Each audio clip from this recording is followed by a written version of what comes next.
Hello and welcome to Freedom Gulch podcast. It's our 21st episode.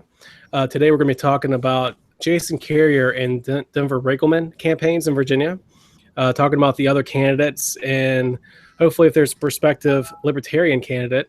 We're going to be talking about my campaign, Will Hammer, House of Delegates, 20th District, and we'll be talking about maybe some other possible campaigns in Virginia as well.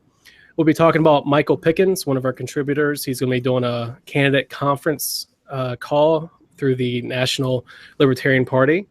And we'll be talking about the failure of Trumpcare and the Freedom Caucus. So let's go ahead and jump into this, guys. So since our last podcast, we had a libertarian candidate for governor in Virginia. And then that was about 1 week. Very short-lived.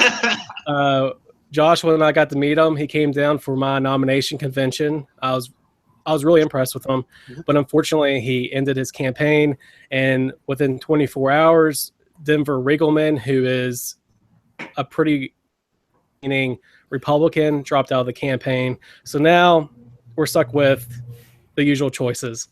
So guys, what do y'all think? What are your thoughts on it?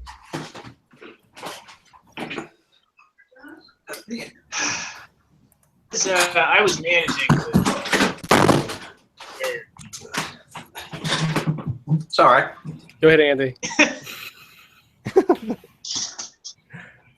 So I was managing the Carrier campaign. Extremely frustrating the way that it ended. 2 hours after we launched the Facebook page. I guess the announcement came the day after, but we got the call 2 hours later. Yeah, so that's lame. We had a good month. That month, just like getting the statewide organization in place, setting the tone with the campaign, with communications, just by using modern communications tools. I heard from a lot of local leaders from across the state. We did this little strategy that you used. We did that. Hey, we're all in Slack now. So that's really.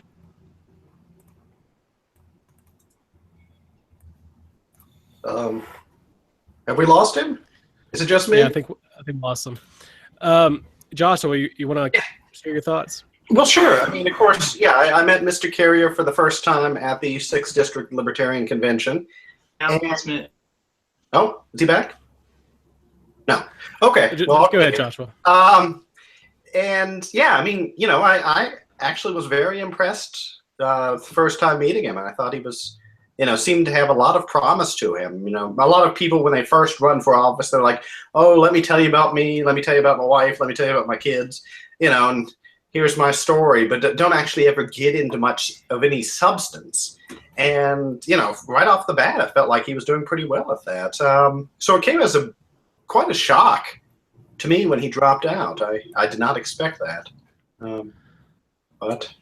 Yeah, I thought I was pretty impressed with him. He needed to smooth out some rough edges, but he's a brand new candidate. But he had the libertarian philosophy down, and he had some pretty interesting ideas for some libertarian solutions. And he's a successful guy. He's ex-military, went into the IT realm, and he has his own farm. So I was really excited about him. He's well spoken. And then next thing you know, he's dropping out. Corey, do you have any thoughts? I think just from the reason why he dropped out, at least from my campaign, it is very important to have your spouse on board. So when Andy kind of told me that was part of the reason why he dropped out, I mean, for myself, there was some nights that I slept on the couch. And there was some nights that Mandy slept on the couch, but after talking to Donna Grievous and Tony Grievous, Mandy kind of realized that running for office is not something that I planned to do at the time. But at that point, there was nobody else in my district that was going to heed the call of liberty. And as I look at it in retrospect, I know we didn't win. We made a lot of traction. I won a district.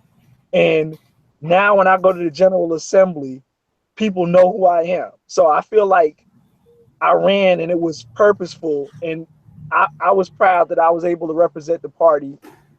So that's how I feel. I mean, I wish we could have spoken to his wife, but unfortunately, you know, that's how it is. So, I mean, I didn't meet him. I just spoke to him online. And like everybody else said, he had promise. And I hope that, you know, we can start to cultivate candidates like him to kind of carry the torch forward for liberty in Virginia. Andy, you want to follow up? Understand. I'm sorry, go ahead. When you're running for office, when you're running for office, you definitely have to get your spouse's support on this. And sometimes that's the deciding factor for people. And I totally understand, you know, but there's also a role that he can play now. If he has some great ideas, maybe he can be policy advisor for the party or for another campaign that pops up. And he can help learn along at the process. So when he does decide to run for office, he's in a better position. You know, be a volunteer right now. Contribute what he can and learn from it. That's a good point. Andy, do you want to finish up your thoughts? We kind of lost you there for last minute. I'm not sure where I cut out. But I guess what I would just add, you know, we had a really good team together. Corey was a part of it. Josh was a part of it. And so we were ready to go. I mean, it definitely showed that we can do that. We can get a statewide campaign off the ground. You know, I was also saying that in the week or so after that campaign, heard from a lot of local leaders, just appreciating the tools that we gave them, the little things that they could implement in their affiliate or on their campaign for House of Delegates or what have you. Rose again. No, you're good. You're good. All right, so let's talk about staying in Virginia and another governor candidate. He wasn't with the Libertarian Party, but he was liked by a lot of libertarians and a lot of liberty-loving people or leaning people.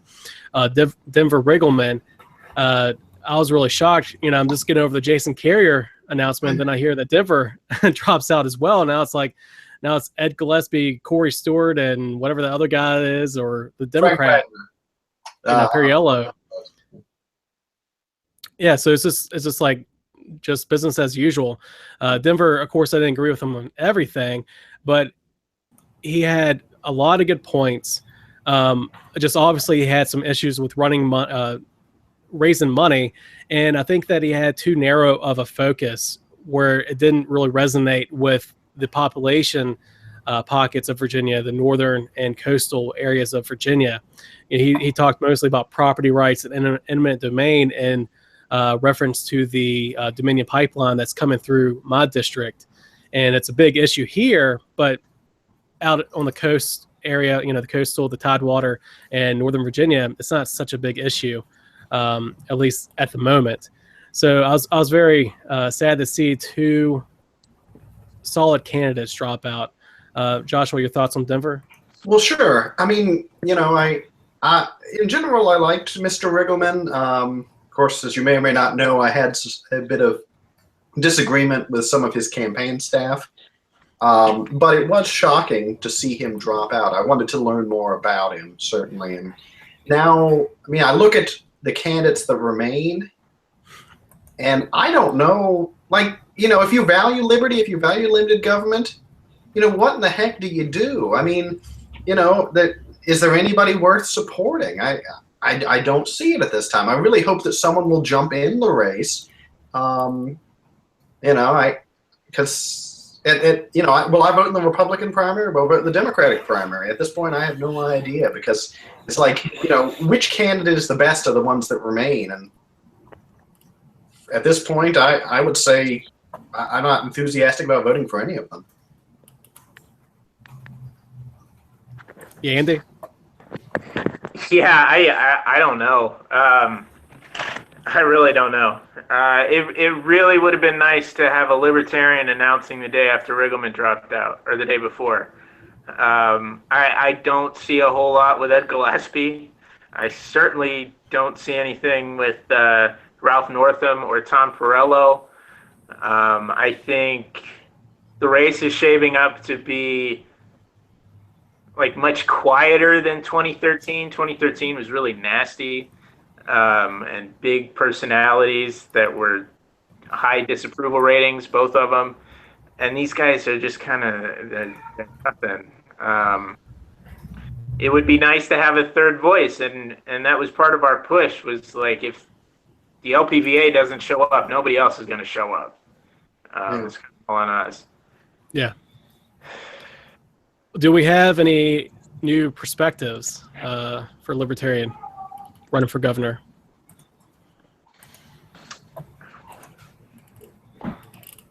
You're asking the wrong guy. Well, I haven't heard anything. So, Corey, do you have any thoughts on Denver Riggleman? Did you look into him or anything? You're muted, Corey. Can we unmute him? He's unmuted. Okay. Yeah. Go ahead. I don't. Anything I know about Mr. Riggleman was information that I got from Sandy Sanders, who is one of the Republican-leaning libertarian, well, the liberty-leaning. I think you got it backwards. Who talked a lot about him, and that's when I started to do some research about Mr. Riggleman. And like I said, I mean, for me, I said this to Andy and I said this to Donna this afternoon, and some other younger libertarians have called me this week to really talk about like what we're going to do this cycle if we're not running anybody. And I think for me, it needs to be like this rejuvenation time. Like, we need to support folks like Will who are running, folks in New Jersey. I've got some calls from some New Jersey libertarians, and that's where my family is. So I kind of really want to do this and try to attract more African Americans and women to the party. I got a call from Students for Liberty this week talking about wanting to go down to Hampton and Norfolk State and talk to those students. So I think for me, this cycle, if I'm not going to be working directly with the campaign, I think gearing up more so along the lines of things that Andy and I have been talking about, and even what I've seen Michael doing. Basically cultivating new people looking at liberty standards until we're able to maybe cultivate somebody within the party that's come up in the ranks for them to run, you know, the next time around, whenever that is. Hey, I could always use your help here in Stanton. Oh, I got you. Need to start knocking on doors and working tables at festivals and fairs. And of course, on election day, I want to have as many people there as possible. So, segue. Let's talk about since our last podcast, announced my candidacy and running for the third time. I must be stubborn or crazy or a little bit of both. I'm not sure, but just just excited about it. I have some good ideas. I hope, and we'll see how it turns out. And like I said, I like to get as much libertarian help as I can in this district.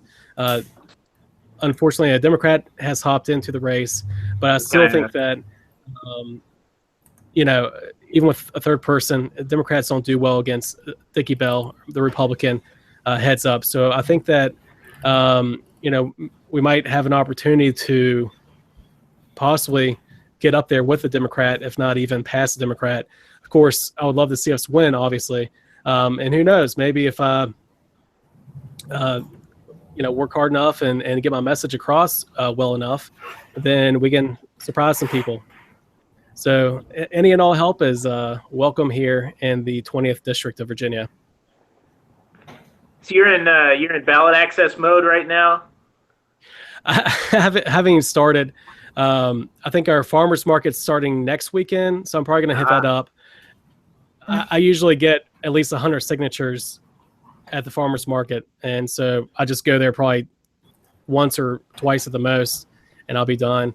I've been kind of pushing this off because of waiting for a governor candidate, so I can not, get two birds, one stone. But I guess I'm just going to have to do it myself for my own campaign. What day is your farmers market? It's on Saturdays. We have a really lively farmers market. We have a big local food scene around this area. And we got Polyface and all that kind of jazz. So Joel Salatin, that's been an awesome candidate right there. Yeah, he said, well, I mean, we don't want to spill the beans, but he's not running this year. He's not running. Are you familiar with Joel Salatin, Michael? Yes, I am very much. I would love to see him run. He's a really nice guy. I got to meet him and get to know him in my last few campaigns. He's a libertarian, but you have to, in the movement that he's in, you kind of got to, be careful how you tread. Sure. So, well, he's all about food freedom, that's for sure. Yeah. All right. Well, let's talk about some other candidates. Let's talk about the expulsion of a former candidate, where he was trying to be a candidate at least. Then, that went down. So let's talk about what just happened this past week. We were going to have a was it a convention or what was it? State Central Committee meeting. State Central Committee meeting. Sorry, and some events happen between being announced and of course the subject of that committee meeting. And so you want to talk about that, Andy? Yeah, I do. I want to touch on it. I will say that we put out a statement, and the point of the statement is to let it do its work. We worked hard on that. I resign along with Connie and Corey. Something we had to do. So we're moving forward. That was a really ugly situation. My understanding is that they did complete the expulsion at the meeting. So I'm enjoying some nice rest time. I'm hanging out with the dog. I'm doing some schoolwork, and we're going to be announcing a PAC that's actually started already. The Virginia Libertarian Campaign Committee got a big donation about December. We filed. We are currently the second biggest donor to Libertarian Party candidates since we filed. We're only behind Robert Sarvis. So that's pretty good. You're here. We got some work to do to catch Rob, but we're going to get on it. What did resigning actually do to help your guys' cause? Which cause? Because all the people who elected you, they believed in you, and now you just resigned. Instead of fighting it, you just kind of threw in the towel and walked away. No, we fought that for months. How does giving your vote and your voice away fight that? It's not worth being miserable. At some point, I cannot be falling behind on my work, on my schoolwork, to be arguing about whether or how to expel a pedophile. I understand the concern behind it. I just don't see how resigning helps the organization at all. But I think I have a better understanding now that I know that you guys started a PAC because you're just shifting your focus. But not only that. Go ahead. I'm sorry, Andy. Go ahead. I think that since I'm a relatively new libertarian and I was attracted to the party by Rob Sarvis and Sandy Sanders and folks like that, like Rob said to me, he's like, Corey, I'm real surprised that you jumped in with 2 feet. I didn't have a vote as the comms chair. In my experience with public relations, sure, I've done it for various nonprofits. At this particular point in time, in my personal opinion, taking care of a family, working 2 full-time jobs, I volunteered for the Libertarian Party of Virginia because I believe it. Right now, I don't believe that our leadership is going the direction that I needed to go. But I can still volunteer for the organization. I can help Andy's PAC raise money. I have a group of musicians that want to tour the state and bring awareness and share music to kind of get people galvanized to want to help raise money. We can't win elections if I have $3,500 and McClellan has 200 grand. It's never going to work. So until we learn how to get the education from Michael Pickens, and we learn how to read the articles and the podcasts of Freedom Gulch, and we listen to the music of libertarian artists like myself and Tatiana and Jordan Page, like it has to be a group effort. And right now, for me, working as much as I do, wanting to help campaigns like Will's and some of the folks in New Jersey, like my time is limited, and I don't want to spend time arguing with folks about what direction we need to go in. And unfortunately, for the last month, Andy, myself, and Connie have spent a lot of time arguing with people that are supposed to be on board with liberty for us. So I'm like him. I was going to resign a while ago because some other things happened to me personally, but I'm shifting my focus like Andy. So I'm welcoming the educational component that Michael Pickens has to offer, and looking at outreach, going to historically Black colleges and making more music for liberty.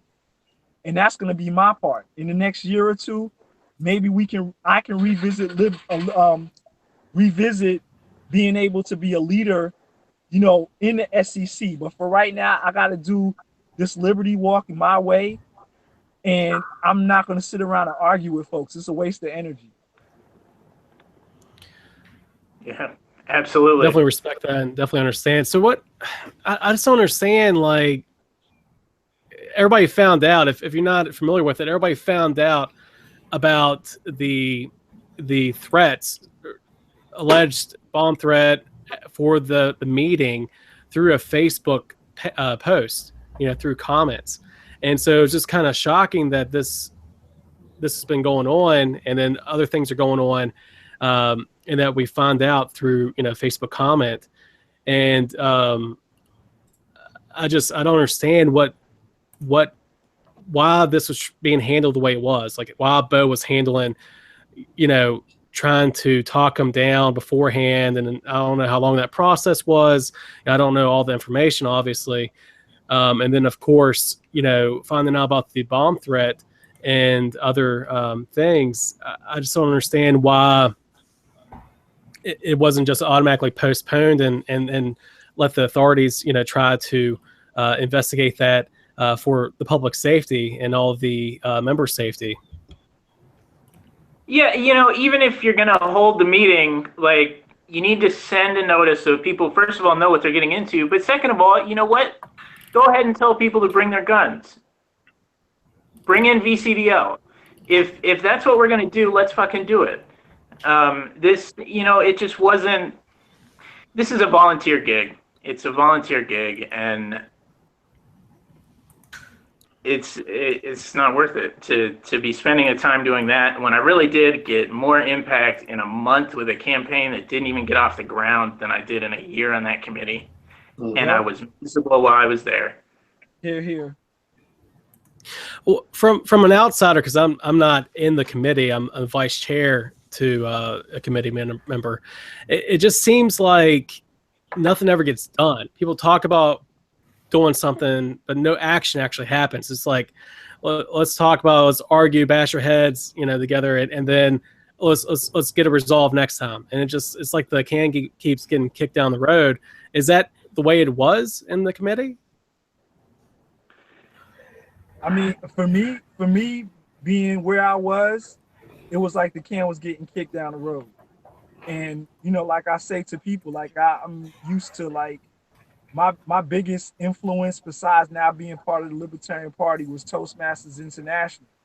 And Reggie Ford, who ran against John Barkley, was my mentor in Toastmasters. And it's just to the point where they cultivated people to want to do the right thing for the organization. And the organization was always moving forward. The committees performed the due diligence and did what they needed to do.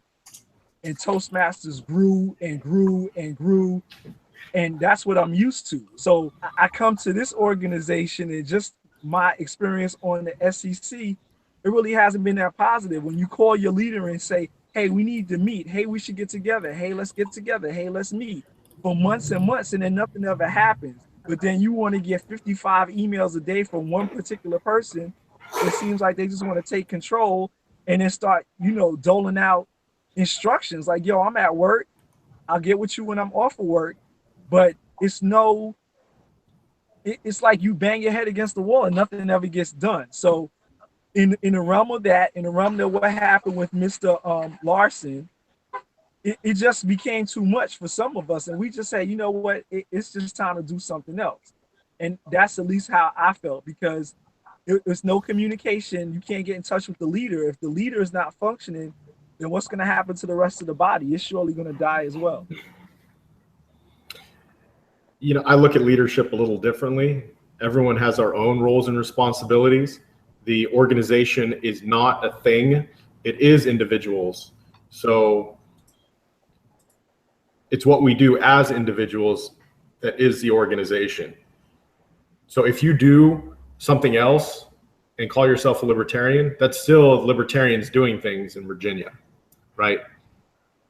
So it's not the responsibility of a small group of people to really do the work that's necessary to grow the organization.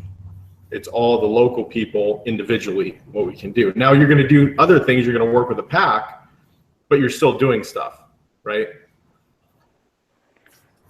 Oh, we're still doing stuff. Yeah. Still doing definitely. stuff. Absolutely. I know, Mike, you're a big, more influence without an official position kind of guy. Yeah, you can do it that way for now. Yeah, definitely. Like I've done more not being chair, not being a part of the state executive committee, because I guess you get the feeling of more freedom, even though you still have the same amount of freedom when you're on the SEC. You just may feel constrained, but yeah, I'm a libertarian. I'm ready for to be able to make some decisions based on subjective preferences and market forces for a little while. You know what I mean? Yeah, so the decisions that I make with our organization, we move quickly, right? We can make decisions quickly. We don't have to get approval from a board. So I appreciate everything you guys have done and will continue to do. I know that, even though you resigned, you're not giving up at all. So I hope it didn't come across like that. But I know you're still going to do great things. And we need a solid PAC in every state, right? We need a solid libertarian PAC. So you're just doing what needed to be done. Yeah, I mean, certainly no regrets, and just looking forward to get things ahead. It's not a personal thing. I know that, I guess I should back that up and say, because everything in politics is a little bit personal because we work on our names basically. But it's just we had to get out of there. We had to move on, and now we are. Well, good. Good. I'm glad to hear that y'all are starting to pack up and, obviously staying active. Any other comments on any recent events? No, be on the lookout for the announcement. Virginia Libertarian Campaign Committee. Okay. My campaign bank account will be on the lookout too. All right. Yeah. We got you nominated. All right, guys. Let's see. So let's go ahead. Let's talk about Michael's candidate training conference call. I got an email. I guess it was yesterday. Can you tell us a little bit about that, Michael? Yeah, so I got a phone call last week asking if I wanted to do a conference call for the Libertarian Party. It's going to be half an hour long, I guess, half an hour, 45 minutes, something like that. I'll have 20 minutes of content on how to get your campaign started. I've coached 100 plus candidates around the country. So, and getting their campaign started and getting them on the right track is a very important part of it. So we're going to be doing that conference call. Like I said, 20 minutes of prepared content, and then the line's going to be opened up for questions. So it should be a really fun call, really informative. and I'll try to fit like an hour's worth of content in about 20 minutes. So I don't doubt you. What date and time? it is April 5th, Wednesday, April 5th, 5 p.m. Pacific, 8 p.m. Eastern. 5 p.m. Pacific, 8 p.m. Eastern. And there's going to be a Facebook event that's created that will get shared all over the place. So I'm sure you guys will see it. Can anybody participate, Michael, or do you have to be a candidate? No, anyone can participate. It's going to be opened up to everyone. So, okay. And I believe, yeah, that email that just went out to the national organization, I don't know, I didn't seem to get it. So if anyone else would like to share it with me, I'd appreciate it. Yeah, I got the emails. So I imagine most people got it. Well, maybe this is a good thing. Maybe this means you'll win that award 2018, huh? I'm good. I don't need awards or fancy titles to do what I do. Oh, come on, Michael. All right. Well, let's go ahead. Let's talk about some current events in the federal government. Let's talk about Trumpcare, Ron Care, Rhino Care, Obama Care Light, whatever you want to call it. Obviously, the art of the deal did not really work for Trump because he got shafted, to put it bluntly. So let's talk about that. What are your thoughts on Trumpcare, and do you see them coming back and actually bringing forth a better policy, or do you think that they would actually repeal and just leave it as?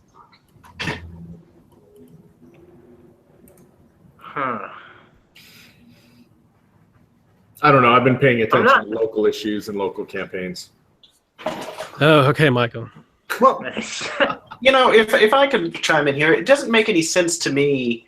Well, I mean, it does because I know how politicians work. But you know that the Republican-led Congress passed so many bills to repeal Obamacare while Obama was in office, and then of course he vetoed these sorts of things, and so now of course we have Donald Trump in office, and all of a sudden, completely repealing the thing seems to be off the table. I mean, so it feels like it was just sort of a play that they were putting on for the American people, and then now they're not actually going to fulfill it. And really, when it comes down to it, health care and health insurance is not one of the enumerated powers of the federal government. So it shouldn't be an issue because the federal government should not be involved in this issue. And unfortunately, they got these rather spineless Republicans in Congress that aren't willing to take this step. And it's terribly frustrating to me that they act in this fashion. Well, if they stayed out of the business of what they shouldn't do, then they really wouldn't be doing that much, would they? That'd be a good thing. That'd be a great thing. But yeah, well, of course, it's a political stunt. They're trying to repeal it, and of course, didn't have any replacement, bill. But now that they actually have the power and can actually do it, of course, they want to put their own little bill there. And of course, it's not that great. It's just kind of Obamacare repackaged and a few little things here and there changed. Just a little tinkering. Do you have any thoughts, Andy? Yeah, I mean, the bill was nothing. I'm certainly not holding my breath for better healthcare policy from Paul Ryan. It's an interesting article about how people, I don't know. So there's this whole Trump Kremlinology sphere that exists, and people were trying to read the forcing a healthcare vote as him building an enemies list of people who wouldn't just fall in line. That's kind of the three-dimensional chess explanation. I don't know. Good on the Freedom Caucus. I think it's kind of funny that the Democrats are trying to take credit for this and be like, we saved Obamacare. No. No, the Freedom Caucus did. Not going to happen. Well, anyway, but what I heard a theory that Paul Ryan, I don't know if it's true or anything, I don't really look into too much, but that Paul Ryan knew this was not going to pass and that it was more of a power play against Trump, to show Trump that he's not going to go in there and just will everything the way he wants it. What are your thoughts on that? Do you think that a little power struggle, put Trump in check? Well, I don't think it's coming from Paul Ryan. I did see reports that Trump had visited the Hill and sat in these guys' offices and gave him the hard "I'm Donald Trump" sell, and it did not work. And some of these Freedom Caucus guys were saying, like, the last time somebody ordered me to do something when I was 18 years old, and it was my daddy, and I didn't listen to him either. And okay. That sounds like Thomas Massey to me. I think I would have remembered if it was Massey. But no, well, it was. I think it was anonymous, but it sounds like something Thomas Massey would say. You know what I mean? But yeah, I think Bannon was saying that this is the way it's going to be. You got to vote for this. Of course they threatened them with primaries and other things. But I'm glad to see. Obviously the Freedom Caucus Republicans are not libertarians, but they definitely serve a good purpose, and they help us try to restrain some of the federal government powers. They're not perfect, obviously, but I do appreciate them, that there are people that do put principle before party a lot of times. And it's nice and refreshing to see those people, Justin Amash, Thomas Massey, Rand Paul, Mike Lee, and there's some other ones as well. Yeah, so who knows what comes next? I don't think we get a repeal.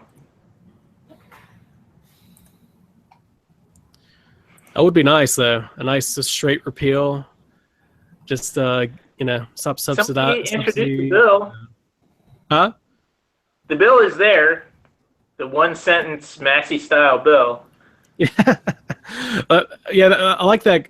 When he did the one-sentence bill in the Department of Education, and then he actually got Democrats and liberals actually sharing that, about repealing that, because they are so against what's her name, Davos, or the Secretary of Education, that they didn't read it. It was just one sentence, and actually just one sentence abolishing the Department of Education starting, and then some date. I can't remember the date, but I just thought it was hilarious, and I would love to see bills like that. Obviously. Yeah, we'll see. Yep. All right. Well, is there any other topics you want to talk about? Yeah. Chris Rockhold, running for a special election out in Kansas, just had a debate tonight that went really well. It was broadcast on TV against a Republican and Democrat, and he killed it. He ran back in 2014. He got 10% of the vote. But this is what we're going to see more of. As our candidates run more elections and run more campaigns, and when they go and they do debates and interviews, they're just going to get better and better. And we're going to see this all around the country.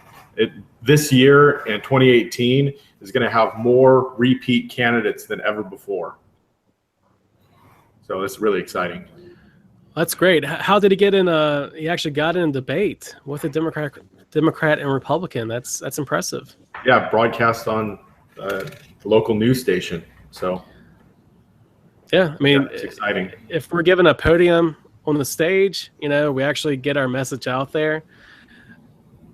A lot of people just don't hear that and don't realize what libertarianism is, and that what the other option is. So their campaign, and Jordan Husted, their campaign manager, has actually went through our online training academy and went through Larry Sharp's campaign course. And in there's a specific lesson on PR and getting media. And they've been using it, and they've been getting media. So this is the third debate that he's been in. Really? He's done 2 television interviews and 2 newspaper interviews, and has been on the radio a couple of times as well. So there's strategy out there that we can use it, right? We can put it to use and actually start getting more media and more press and get more people interested in our campaign. I don't know how he's going to do. It was a short election. They've maybe been campaigning for a month because it's a special election and it's coming up here in a couple of weeks. But they're getting out there, and he's planning on running again. So nice. That's good. That's good. We need to have more people who don't just run once and then you never hear from them again.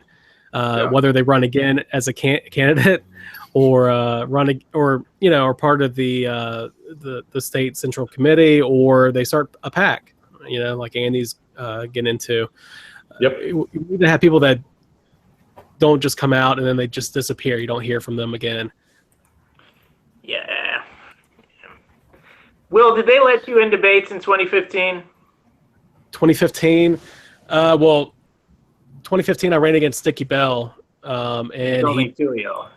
Yes, it's two of us, and he just as a lot of incumbents, they just don't even, they won't even put that on the table. You can try to pressure them. I mean, maybe I can learn something from Michael, but you can try to pressure them as much as you want.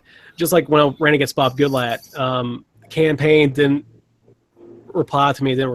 I talked to our public access TV, PBS or whatever in Harrisonburg. I talked to, I think it's AARP or something like that to sponsor it. It had all this stuff lined up. The campaign just kept blowing it off.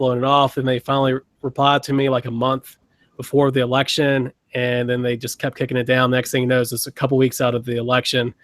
And so they did that on purpose. They don't want challengers to actually to debate the candidate, because the incumbent has such power, such an advantage, that they don't want to give up any advantage and just think that make people think that that's the only choice that they have. Although I should point out, when I ran for office myself in 2014, we actually... Yeah, I never got a... Oh, sorry.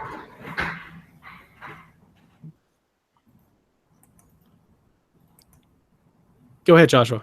Okay, sorry. Apparently two of us were going at once. But anyway, as I was saying, when I actually ran as a candidate in 2014, we actually did have we didn't have any debates per se, but we had a number of candidate forums that actually did feature all 6 of the candidates. It wasn't something where, this is just for Republicans, or this is just for Democrats, but, that they actually allowed to have other folks, which I thought, was the way it should be. I mean, obviously. Yeah, I remember I attended one of them at the City Hall, I think, in Harrisonburg. But yeah, I mean, I think that it's a little bit different when you have that many people running, and it's a local thing, and a lot more forums and such can happen on the local level.